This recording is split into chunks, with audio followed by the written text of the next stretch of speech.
I personally think Rutschebanen at Bakken is one of the worst major coasters in Europe ever since they got rid of the brakeman and got some new trains. The trains completely ruined the ride and the ride runs so slow. But what if this ride got RMC'd? I know this is not going to happen, but this is my theory of how the layout could look like if that happened.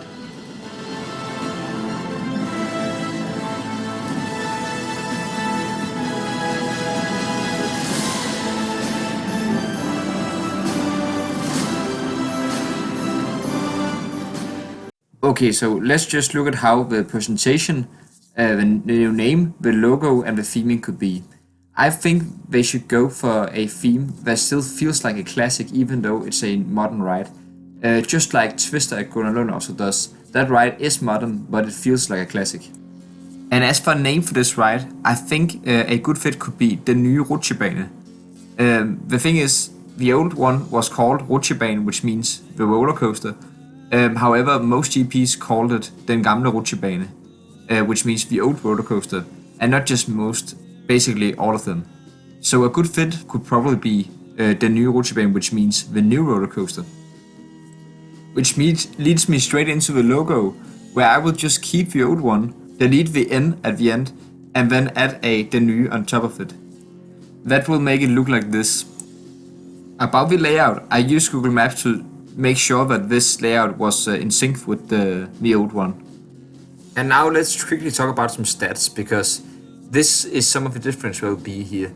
I decided not to elevate the ride that much because I'm pretty sure that Bakken has some kind of restriction. And then the speed will be raised because this one isn't trimmed to death like the old one is. Then the length here, I don't really understand what's happened here because I made sure to be pretty precise. I looked at Google Maps, saw the distance, and then I used coaster track to see the distance when I made the new one. I used a flat coaster track, so take that with a grain of salt because I don't really know what's happened here, but the layout is still pretty much in sync, I would say.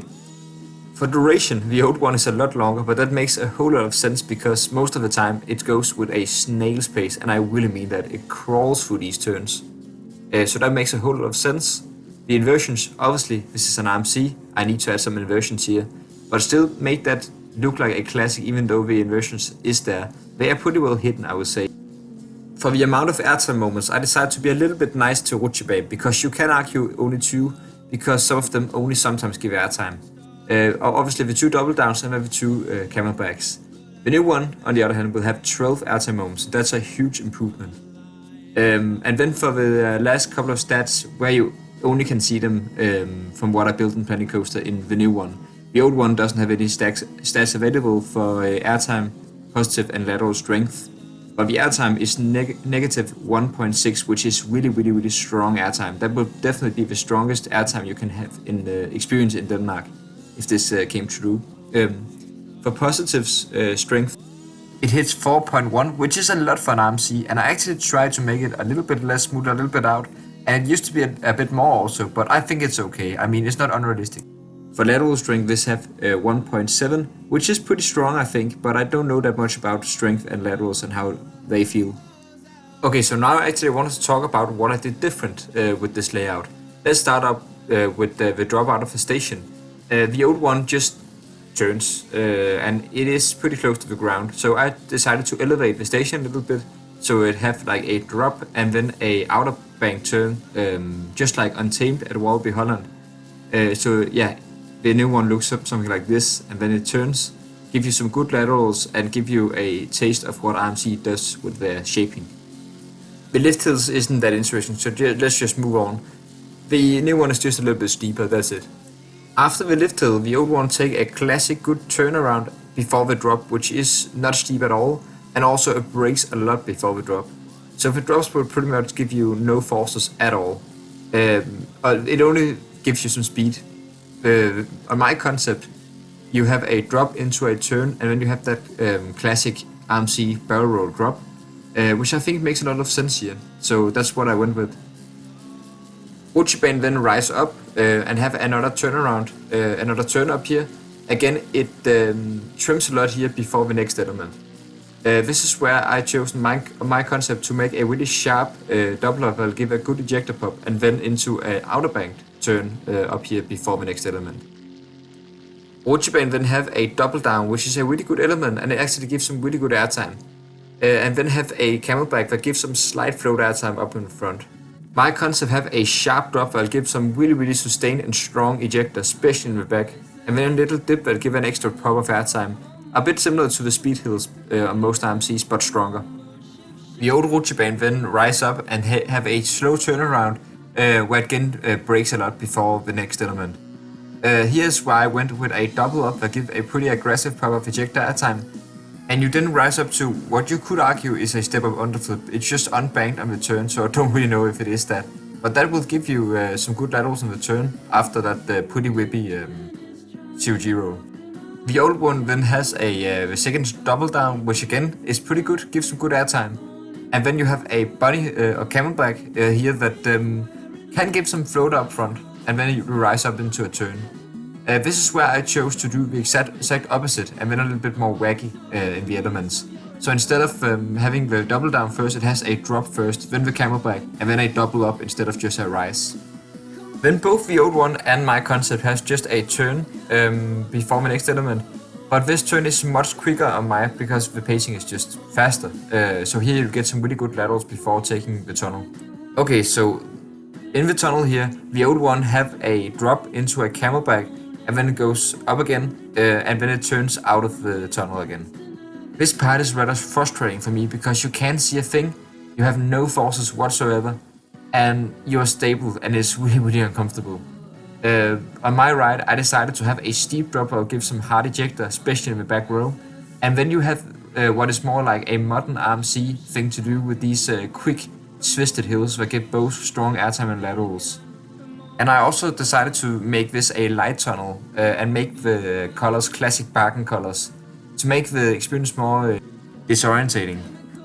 After the tunnel, the old one is pretty much done. It had like a straight track back to the station, and thank God for that because you're stable so bad, so it will hurt if I actually had any more elements here.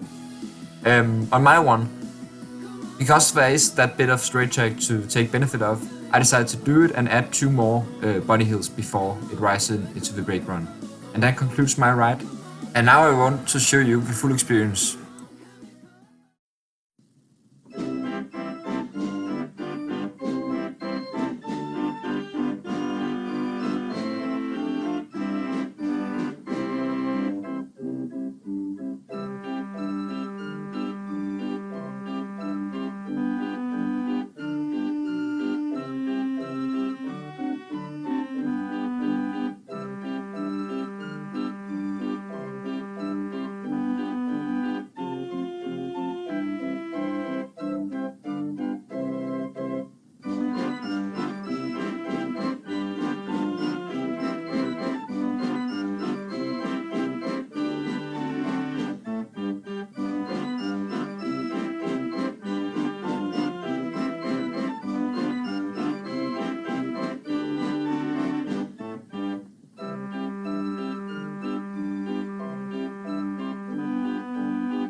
Yeah, I really did have fun making this concept. I don't think it will ever come true because they are really proud of that ride. And I think a better solution will just be to bring the whole trains back, but that's probably not gonna happen either.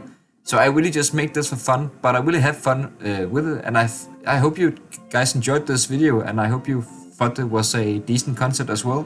Of course, you can't make it perfectly smooth at Planet Coaster. And I also think, when I think back at this, I made some elements a little bit too extreme, maybe like this drop here. But again, I think this is more like a dream concept rather than being a realistic one. So thanks for watching this video. I really hope you enjoyed it. Bye guys.